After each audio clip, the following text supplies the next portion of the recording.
Hey, and welcome to the first episode of a series of tutorials that will be introducing page layout using CSS and div tags. There are a few key concepts to understand when you're dealing with page layout. We're going to go over, all in all, we're going to go over three, but in this tutorial, I'm going to introduce you to two of the three.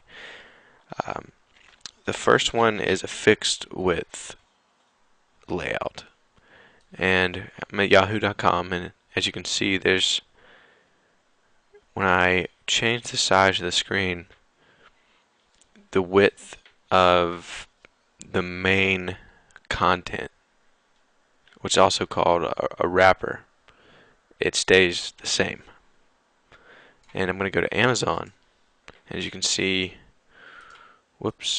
when I change the size, when I change the size here, you can see everything's going to stretch out there in the middle and shrink according to what you set it to. You also notice that it will only shrink to a certain size, and I'll show you how that's done in a little bit. Well, now that you understand those key concepts, let's go here and create our first fixed width page. We're going to use Dreamweaver to insert some div tags, and the div tags are essentially the building blocks of your fixed or liquid layout. So we're going to start by inserting a wrapper div, and when I say wrapper div, I mean a div tag that is going to wrap around all the other div tags. So we'll start by going to insert and then layout objects and then div tag. And don't worry about the class right now. We're just going to insert a div tag, and it automatically says content for this div tag goes here. I'm going to go ahead and delete that text, and I'm going to press return a few times and add some space in there. Now I'm going to do the exact same thing 3 more times.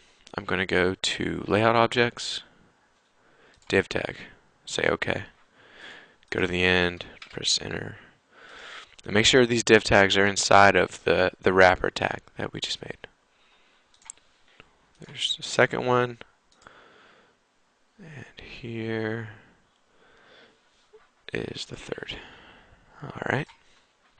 Whoops, I just accidentally put it inside the div tag, so you need to make sure it's outside, but still inside the wrapper. Layout objects, div tag. Now what we have here is a parent div tag, and you can see when it's selected, everything is outlined in blue. And inside it we have 3 other div tags. Now what we're going to do with this is use CSS to style each individual div. And we're going to create a fixed layout with these divs. Now that we have created our divs, that's all the time I have for the beginning of this tutorial.